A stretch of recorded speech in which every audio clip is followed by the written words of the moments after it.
Hello मेरे भाई और उनके भी भाई।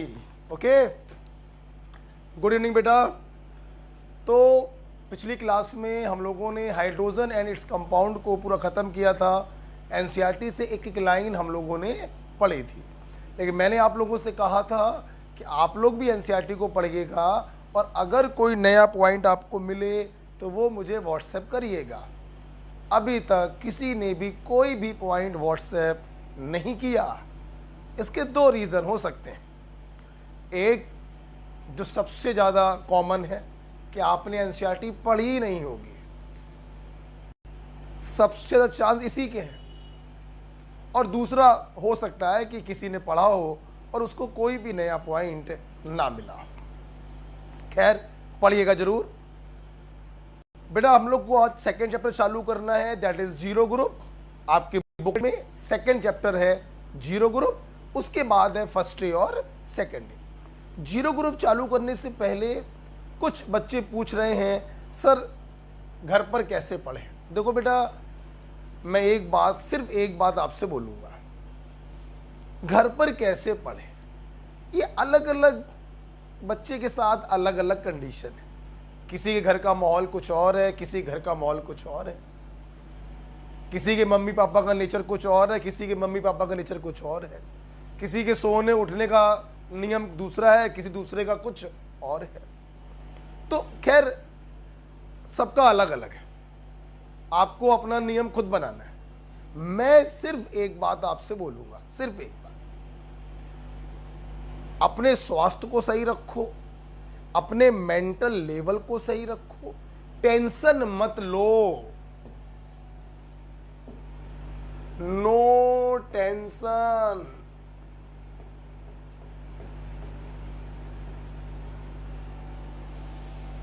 टेंशन नहीं लेनी है, डिप्रेशन में नहीं जाना है। हॉस्टल में आप 10 से 12 घंटे की पढ़ाई करते थे, आप अपने घर पर अगर 6 to 7 आवर का स्टडी प्लान कर रहे हैं बेटा, कोई प्रॉब्लम नहीं है। मई का मंथ सेफली निकाल लो। मई का मंथ 6-7 घंटे की पढ़ाई अगर आप घर पर कर रहे हो मई तक, तो हमें कोई प्रॉब्लम नहीं है। No tension, be happy.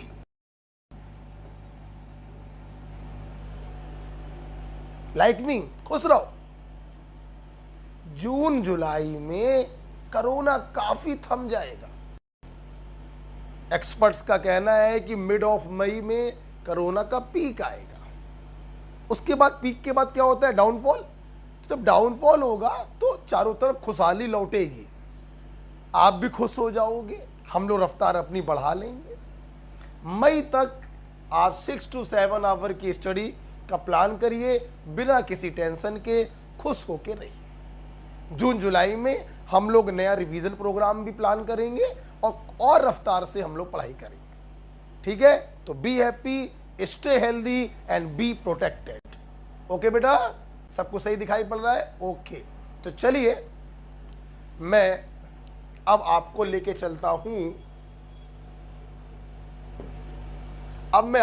चलता हूं, अपने सेकंड चैप्टर की तरफ, that is zero group. Okay, तो खुश होके रहना है। और एक बहुत ही इंपॉर्टेंट बात जो मैं रोज कहता हूं, 10 to 15 मिनट एक्सरसाइज, 10 से 15 मिनट की एक्सरसाइज।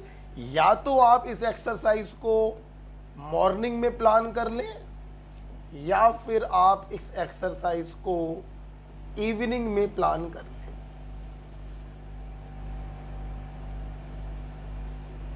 मॉर्निंग या इवनिंग 10 से 15 मिनट की एक्सरसाइज बहुत ज़रूरी है, जिसमें से एक मेरी फेवरेट जो है वो मैंने आपको बताई थी, स्क्वाट्स, दंड लगाना। बाकी जो 2-3 मिनट में लग जाएगा, बाकी आप क्या कर सकते हो, प्राणायाम कर सकते हो, वो ज़रूरी है। मेरी बात को आप जैसा जानते हैं, बहुत अनुभव है बेटा, तो मेरी बात को ध्यान रखिएगा। No tension, 6 to 7 hour study till May तक सेफली हम लोग को डिप्रेशन फ्री रह के निकालना है और 10 से 15 मिनट की एक्सरसाइज, ठीक है, चाहे सुबह कर लो चाहे शाम को कर लो, ठीक है। तो चलिए चालू करते हैं chapter zero group, the last group of periodic table, the last group of P block, that is zero group according to IUPAC 18th group. IUPAC के अकॉर्डिंग कौन सा ग्रुप बच्चों? ये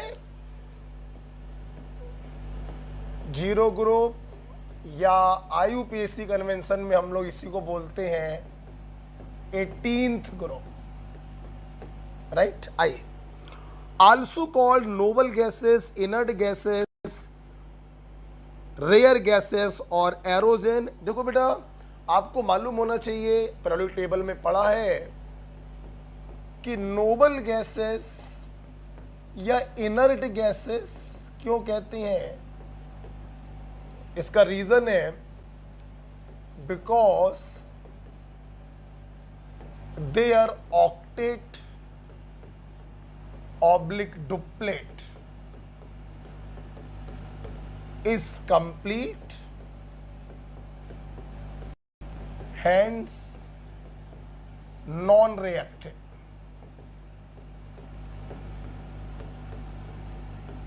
इनका डुप्लेट या ऑक्टेट कंप्लीट होता है। हीलियम के केस में डुप्लेट कहते हैं, बाकी सभी के केस में ऑक्टेट कहते हैं। इसलिए किसी से रिएक्शन नहीं करते, इसलिए इनको नोबल गैस या इनर्ट गैसेस कहते हैं। और रेयर गैसेस या एरोजेंस क्यों कहते हैं? तो ये आपकी कॉपी में लिखा हुआ है, because they present in very minute quantity, इसलिए इनको रेयर गैसेस या एरोजन कहते हैं। ओके, तो मैं आपसे चाहूंगा कि जहां पर ये लिखा है नोबल गैस और इनर्ट गैस, उसके ऊपर ऐसे करके ये पॉइंट लिख दो। आल्दो मालूम है आपको, फिर भी आप लिख दो। पूरा हाशिया मत भर देना, थोड़ी सी जगह में ऐसे करके, because their octet oblique duplet is complete, hence non-reactive, hence they are called noble gases or inert gases। different member bracket में NH2 NP6 लिखा है, ध्यान रखिए NH2 NP6 सभी के केस में होगा, लेकिन हीलियम के केस में होगा 1s2, राइट। तो डिफरेंट मेंबर है हीलियम, नियन, आर्गन, क्रिप्टन, जिनन और रेडॉन। हर गैस के ब्रैकेट में कुछ लिखा हुआ है, जैसे हीलियम के ब्रैकेट में हीलियोस लिखा हुआ है, सभी के ब्रैकेट में कुछ ना कुछ लिखा है, उसको काट दीजिए, पढ़ने की कोई जरूरत नहीं। हाँ, बस एक बात ध्यान रखिएगा, जो लास्ट एलिमेंट रेडॉन है दैट इज रेडियो एक्टिव, इसको मत काटिएगा, बाकी सब काट दीजिए। तो हीलियम, नियन, आर्गन, क्रिप्टन, जिनन और radon, the last element radon is radio active. Okay, zero group was absent at the time of Mendeleev. आपको ये मालूम है मेंडलीव के समय में जीरो ग्रुप एब्सेंट था, इसीलिए मेंडलीव ने कभी भी ऐसा सोचा नहीं था कि इनर्ट गैसेस जैसे एलिमेंट्स हमारे वातावरण में होंगे, इसलिए उन्होंने इनर्ट गैसों के लिए कोई भी रिक्त स्थान नहीं छोड़ा। And this is the major drawback of Mendeleev old periodic table. All members are mono atomic gaseous, yes, ये सब के सब मोनो एटॉमिक होते हैं, सिंगल एटम से बने होते हैं, गैसियस होते हैं। इनका Cp to Cv रेशियो 1.66 होता है, ये आप लोगों ने फिजिक्स में भी पढ़ा है। मोनो एटॉमिक गैसेस के लिए Cp to Cv रेशियो होता है 1.66। Molar heat capacity at constant pressure, molar heat capacity at constant volume, ये फिजिक्स में आपने पढ़ा होगा, 1.66 होता है। बच्चों इसी के आगे आप कंटिन्यू कर दीजिए, colourless, odourless, colourless odourless, tasteless gases. Monoatomic gases होती हैं, कोई कलर नहीं होता, कोई सुगंध नहीं होती, कोई टेस्ट नहीं होता। कलरलेस, ऑर्डरलेस, टेस्टलेस गैसेस होती हैं। These gases neither burn nor help in burning, ना जलती हैं ना जलने में सहयोग देती हैं। फॉर एग्जाम्पल बच्चों, फॉर एग्जाम्पल अगर हम देखें तो हाइड्रोजन जलती है और ऑक्सीजन जलने में सहयोग करती है। तो गैसें दो प्रकार की हैं, एक जलने वाली और एक जलाने वाली। ये जलने वाली है, ये जलाने वाली है। CO प्लस O2 जलने वाली है, वो जलाने वाली।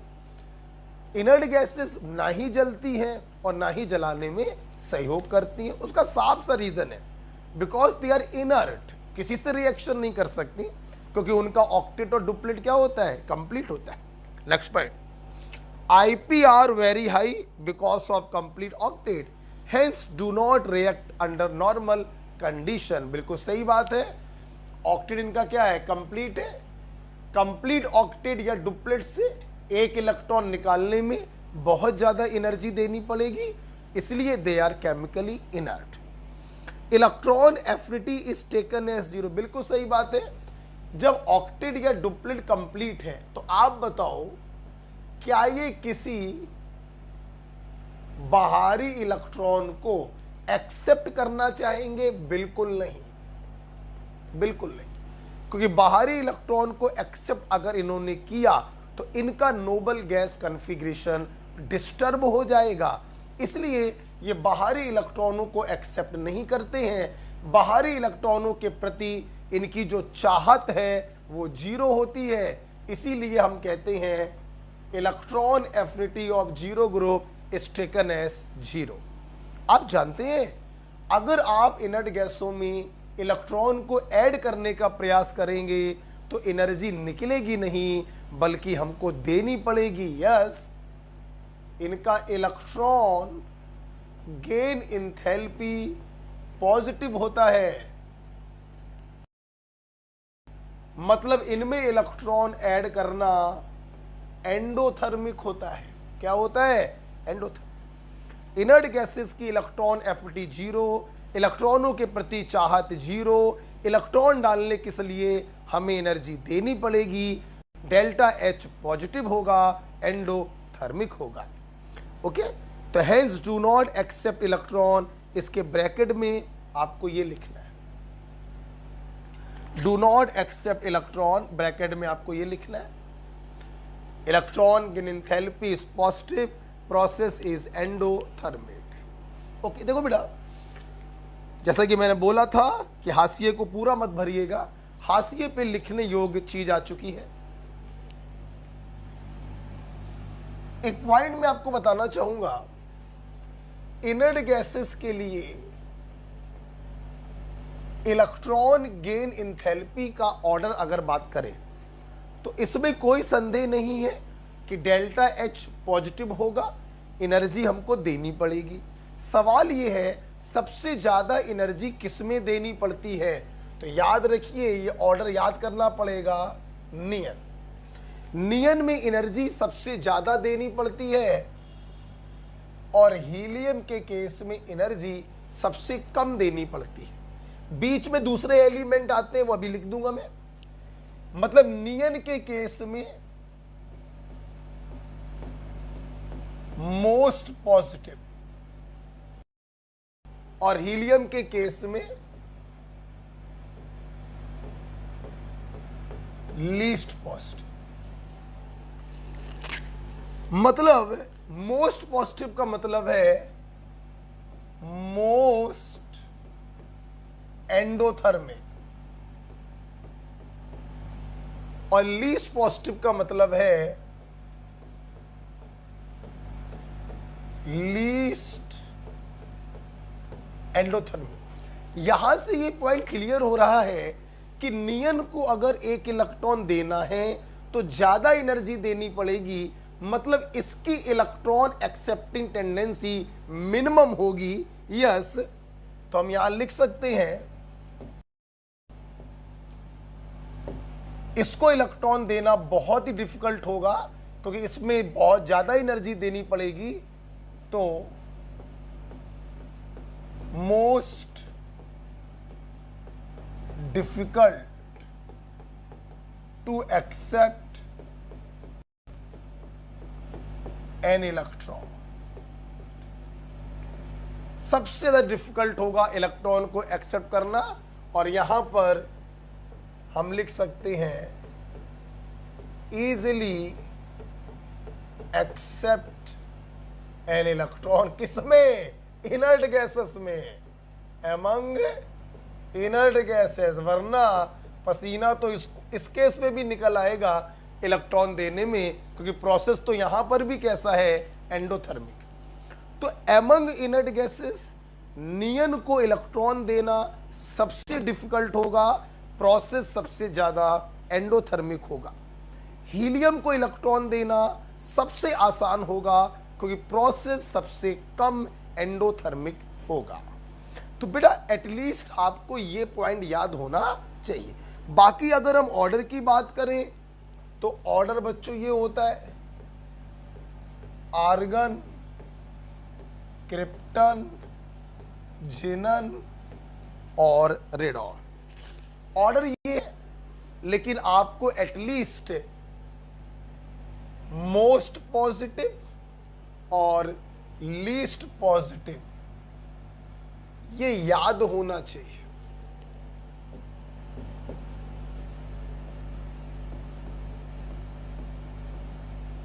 ये ऑर्डर आपको बच्चों याद होना चाहिए। ऑर्डर याद नहीं कर सकते हैं तो मोस्ट पॉजिटिव नियन और लीस्ट पॉजिटिव हीलियम आपको मालूम होना चाहिए। Next point, as they are non polar molecule. बिल्कुल सही बात है, इनर्ट गैसेस नॉन पोलर होती है। क्या होती है? Non polar. और आपने केमिकल बॉन्डिंग में पढ़ा है नॉन पोलर या सिमेट्रिकल मॉलिक्यूल्स के बीच में लगते हैं वॉन्डर वॉल फोर्स। कौन से फोर्स? Van der Waals. और वॉन्डर वॉल फोर्स लगने के कारण बच्चों इनके मेल्टिंग पॉइंट, इनके बॉइलिंग पॉइंट और इनका ease of liquefaction very low. कैसा होता है? बहुत कम। आपको मालूम है वॉन्डर वॉल फोर्स धरती के सबसे कमजोर फोर्स होते हैं, इसलिए इनके मेल्टिंग पॉइंट बहुत कम होते हैं, बॉइलिंग पॉइंट बहुत कम होते हैं और ईज ऑफ लिक्विफिकेशन भी बहुत कम होता है। अच्छा बेटा, मैं आपको एक बात बताना चाहूंगा, ये आपने लिख लिया होगा, ठीक है? तो मैं ये हटाना चाहूंगा, ना लिख पाए तो आप जानते हैं वीडियो को पॉज करके लिख सकते हैं। सुनना,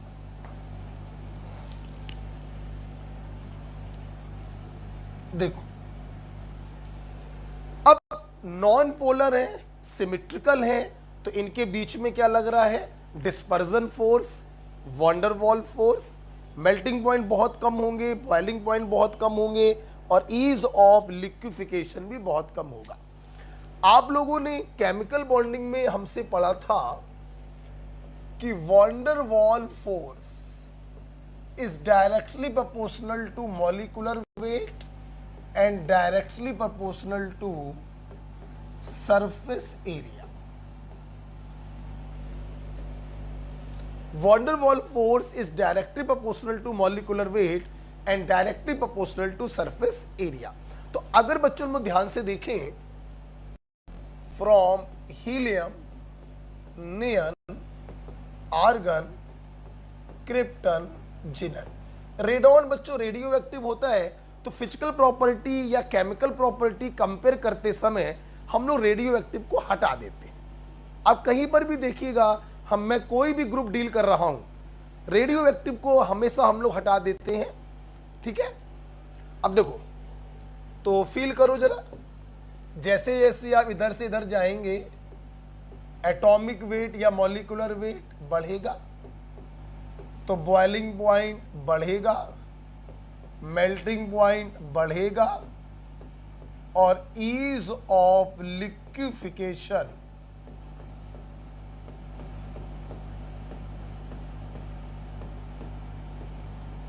बढ़ेगा।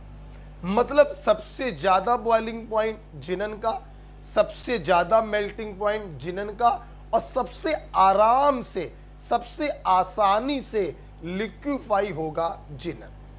Most difficult to liquefy is helium. Force of attraction बहुत कम है, इसको लिक्विफाई करने में बहुत मशक्कत करनी पड़ेगी।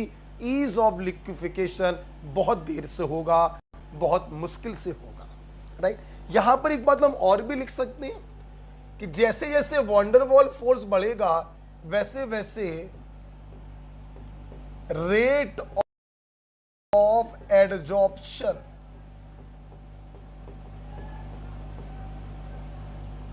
ये भी बढ़ेगा।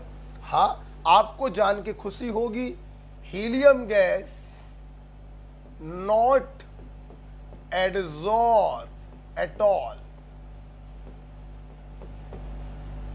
ये कभी भी एडजॉर्ब नहीं होती। फोर्स ऑफ अट्रैक्शन इतना कम होता है बच्चों कि ये कभी भी एडजॉर्ब नहीं होती। ठीक है, तो आइए इस पॉइंट को हम लोग देख लेते हैं। As they are non-polar, hence van der Waals force of attraction exists between their molecule. So their melting and boiling point are very low. जैसा कि मैंने बोला, ब्रैकेट में लिखा हुआ है, आपके मेल्टिंग पॉइंट और बॉइलिंग पॉइंट के ब्रैकेट में ऐसे एरो लगा हुआ है। एक्चुअली इसका मतलब है कि ऊपर से नीचे जाएंगे तो मेल्टिंग पॉइंट बढ़ेगा। शॉर्ट में ऊपर की तरफ एरो मतलब वो प्रॉपर्टी बढ़ेगी, नीचे की तरफ एरो मतलब वो प्रॉपर्टी घटेगी। ठीक है, तो ऊपर की तरफ एरो है और बगल में ऑर्डर भी लिखा है, देखिए हीलियम से जिनन की तरफ जाएंगे तो मेल्टिंग और बॉइलिंग पॉइंट बढ़ेगा। वेरी डिफिकल्ट टू लिक्विफाई, बिल्कुल सही बात है, एरो ऊपर की तरफ लगा है, यस, ऊपर से नीचे जाएंगे ईज ऑफ लिक्विफिकेशन बढ़ेगा। Except helium all noble gases are adsorbed by coconut charcoal, yes, ऊपर से नीचे जाएंगे वंडर वॉल फोर्स बढ़ेगा, रेट ऑफ एडजॉर्प्शन भी बढ़ेगा। आपकी कॉपी में हीलियम को मैंने ऐसे काटा है क्योंकि हीलियम कभी भी एडजॉर्ब नहीं होती। आई होप आपको ये पॉइंट क्लियर हो गया। आप लिखना चाहो तो ये लिख सकते हो, बस बाकी सब कुछ लिखा हुआ है, ये सब कुछ लिखा हुआ है। आप लिखना चाहो तो वो लिख सकते हो कि वैन डर Waals force is directly proportional to molecular weight, directly proportional to surface area, right. Noble gases are sparingly solvable in water, ध्यान रखिएगा, हाईली सॉल्वेबल नहीं होती है, कम मात्रा में सॉल्वेबल होती है। आपने ये लिख लिया होगा, मैं हटाना चाहूंगा। हाँ, अब देखिएगा ये कैसे डिसॉल्व होती हैं पानी में। ये देखिए बेटा सब लोग, ये है water. Water is a polar molecule, water is a polar molecule, dipole के रूप में पाया जाता है। और ये है आपकी inert gases, symmetrical, non polar. Chemical bonding में आपने पढ़ा है हमसे, जब इस पोलर मॉलिक्यूल के कांटेक्ट में कोई नॉन पोलर मॉलिक्यूल आता है, बीच में न्यूक्लियस है, चारों तरफ इलेक्ट्रॉन चक्कर लगा रहे हैं, इलेक्ट्रॉन क्लाउड। इसका पॉजिटिव पार्ट क्या करता है, इसके इलेक्ट्रॉन क्लाउड को अपनी तरफ आकर्षित करता है, जिसके कारण जो मॉलिक्यूल पहले नॉन पोलर था उसके एक छोर पर पार्शियल नेगेटिव और दूसरे छोर पर पार्शियल पॉजिटिव चार्ज आ गया। मतलब एक non polar molecule polar molecule में बदल गया और अब इनके बीच में लगेगा फोर्स ऑफ अट्रैक्शन। ये देखिए, ये देखिए, इसे कहते हैं कि पहले इस पोलर मॉलिक्यूल ने इस नॉन पोलर को पोलर में बदला, पोलैरिटी इंड्यूस किया, फिर इनके बीच में फोर्स ऑफ अट्रैक्शन लग रहा, तो इसे कहते हैं डाइपोल इंड्यूस डाइपोल अट्रैक्शन। क्या कहते हैं इसको? इसे कहते हैं डाइपोल इंड्यूस्ड डाइपोल अट्रैक्शन। तो यही वो अट्रैक्शन होता है बच्चों जिसके कारण इनर्ट गैसेस वाटर में थोड़ा बहुत डिसॉल्व हो जाती हैं, राइट। यही वो अट्रैक्शन होता है बच्चों जिसके कारण इनर्ट गैसेस थोड़ा बहुत डिसॉल्व हो जाती हैं, डाइपोल इंड्यूस डाइपोल अट्रैक्शन। अब आप फील करिए, हीलियम, नियन, आर्गन, क्रिप्टन, जिनन, रेडॉन नहीं लेंगे। बच्चों एक बात बताओ, इनर्ट गैस का साइज जितना बड़ा होगा, आप सब पढ़ा चुके हैं केमिकल बॉन्डिंग में, तो ज्यादा मत समय बर्बाद कराइएगा, साइज जितना बड़ा होगा तो न्यूक्लियस का इलेक्ट्रॉनों से दूरी उतना ज्यादा, तो इन इलेक्ट्रॉनों को डाइवर्ट करना उतना आसान। ये वही बात है, मैंने एग्जांपल दिया हुआ केमिकल बॉन्डिंग में कि जब माता पिता की दूरियां अपने बच्चों से बढ़ जाती हैं तो ऐसे बच्चों की बिगड़ने की टेंडेंसी ज्यादा होती है। जब माता पिता का होल्ड अपने बच्चों पे कम हो जाता है तो ऐसे बच्चों की बिगड़ने की टेंडेंसी ज्यादा होती है। इसलिए माता पिता को दोस्त बनाइए, उनके साथ रहिए, आप भी सेफ रहेंगे और उनको भी अच्छा फील होगा और तरक्की भी होगी, ठीक है। तो न्यूक्लियस से जैसे जैसे इलेक्ट्रॉन की दूरी बढ़ गई, माता पिता से बच्चे की दूरी बढ़ गई, बच्चे की बिगड़ने की टेंडेंसी भी बढ़ जाएगी। यस, तो जैसे जैसे इनर्ट गैसों का साइज बढ़ता है, न्यूक्लियस से इलेक्ट्रॉन की दूरी बढ़ती है, डी ये जो पोलराइजेशन हो रहा है ये वो बढ़ता जाता है, और पोलराइजेशन अगर बढ़ता जाएगा तो डाइपोल इंड्यूस डाइपोल अट्रैक्शन बढ़ता जाएगा, तो सॉल्युबिलिटी भी बढ़ती जाएगी। Yes, size increases, size increases तो बिगड़ेगा ज्यादा, पोलराइजेशन होगा ज्यादा, और पोलराइजेशन होगा ज्यादा तो डाइपोल इंड्यूस डाइपोल इंटरेक्शन होगा ज्यादा, तो वाटर सॉल्युबिलिटी होगी ज्यादा। तो सबसे ज्यादा सॉल्युबल होगा जिनन और सबसे लीस्ट सॉल्युबल होगा हीलियम। राइट बेटा, ये बिल्कुल सब कुछ लिखा हुआ है, बस जहां पर ये ऑर्डर लिखा हुआ है आपकी कॉपी में उसके राइट साइड पर जगह खाली पड़ी है, उस राइट साइड में आपको ये पूरा बनाना है, ये पूरा आपको बनाना है, ठीक है।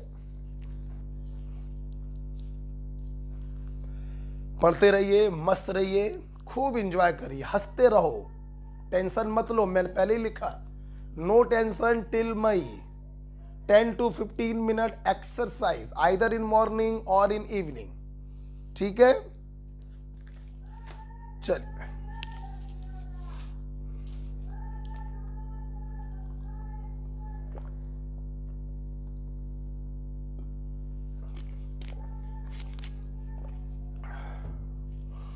आइए आगे बढ़े।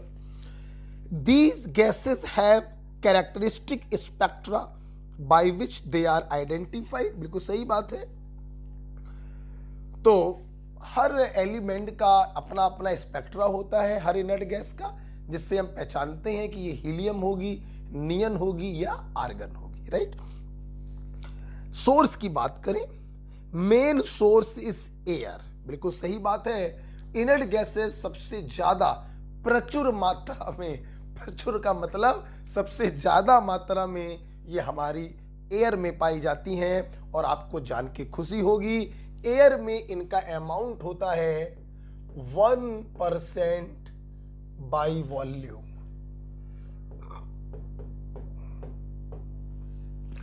1% बाई वॉल्यूम का बेटा मतलब ये होता है कि मान लो 1000 लीटर अगर एयर है, कितना 1000 लीटर एयर है, तो इसमें इनर्ट गैस कितना होगा? तो इसमें इनर्ट गैस होगा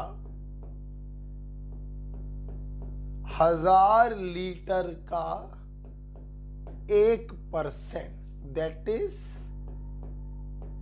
10 लीटर। ओके, तो एयर के वॉल्यूम का आप 1% निकाल दिया करिए, तो इनर्ट गैस का वॉल्यूम आ जाएगा। तो main source is air, but radon is absent in air. बिल्कुल सही बात है, रेडॉन रेडियो एक्टिव होता है, रेडॉन अब्सेंट होगा एयर में। ब्रैकेट में लिखा है 1% बाय वॉल्यूम ऑफ एयर, मैंने आपको बताया। और इसी में आप एक पॉइंट लिख सकते हैं जहां पे 1% बाय वॉल्यूम लिखा है, ये ब्रैकेट में लिखा हुआ है, आप इसके आगे यहां पर लिखिएगा, मेरे पास जगह नहीं है, मैं यहां लिख ले रहा हूं, argon is maximum in air. ठीक है, यहां लिख दिया, argon is maximum in air.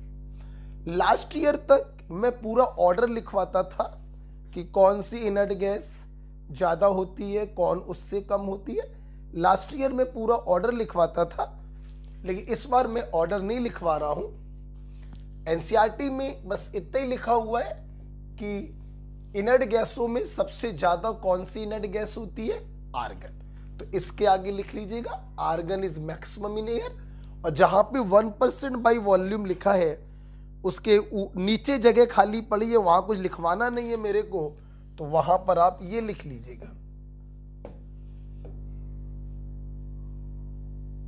ठीक है, ये चीज लिख लीजिएगा, ये चीज। ठीक है, ये चीज लिख लिया। तो 1% बाई वॉल्यूम होती हैं, इनका मेन सोर्स एयर होता है, रेडॉन एयर में अब्सेंट होती है, आर्गन की मात्रा सबसे ज्यादा होती है, 1% बाई वॉल्यूम होते हैं। इतनी बातें हैं सोर्स में। अगला पॉइंट लिखा है, एनसीईआरटी का पॉइंट है, the commercial source of helium is natural gas. ध्यान रखिएगा, the commercial source of helium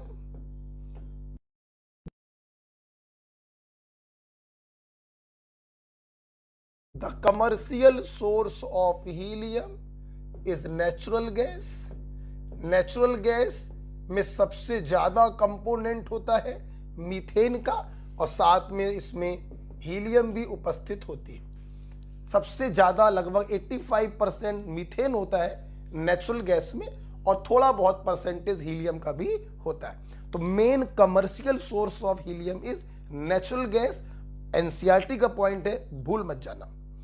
तीसरा पॉइंट जो बच्चों लिखा हुआ है, तीसरा पॉइंट जो लिखा हुआ है उसको काट दीजिए, पढ़ने की कोई जरूरत नहीं है। जब एनसीईआरटी में नहीं लिखा तो कोई जरूरत नहीं। तो सोर्स में main source of inert gas is air, 1% by volume, radon is absent, argon is maximum, commercial source of helium is natural gas. अगला पॉइंट काट दीजिए। नेक्स्ट, रेडॉन ब्रैकेट में लिखा है डिस्कवर्ड बाई डॉर्न, काट दीजिए, कोई जरूरत नहीं है सब पढ़ने की। रेडॉन डिस्कवर्ड बाई डॉर्न, तो कोई जरूरत नहीं है आपको अब ये पॉइंट पढ़ने की, काट दीजिए। इसके आगे चलते हैं। Radon is obtained by disintegration of radio active substance radium. हाँ, जैसे कि आपने देखा कि हमारे एयर में रेडॉन नहीं है। रेडॉन चूंकि रेडियो एक्टिव होता है, रेडियम जो सेकेंड ए ग्रुप का है, beryllium, magnesium, calcium, strontium, barium और रेडियम। जब रेडियम के अंदर से एक अल्फा पार्टिकल निकलता है, यस, हीलियम को हम लोग अल्फा पार्टिकल भी कहते हैं। रेडियो एक्टिविटी जब आप पढ़ेंगे तो और आप इसके बारे में समझेंगे। तो जब रेडियम के अंदर से हीलियम निकलता है तो एटॉमिक नंबर में 2 की कमी आ जाती है, 88 से 86, और एटॉमिक मास में 4 की कमी आ जाती है। ये हमें मिल जाता है रेडॉन जो 0 ग्रुप का होता है। मेरे स्टूडेंट पढ़ चुके हैं group displacement law. Alpha particle को जब निकालते हैं तो एलिमेंट की पोजीशन 2 यूनिट कहां हो जाती है, लेफ्ट में चला जाता है। 2 यूनिट लेफ्ट में चला जाएगा क्योंकि एटॉमिक नंबर 2 यूनिट कम हो जाता है। फॉर डिटेल आप पढ़िए ग्रुप डिस्प्लेसमेंट लॉ।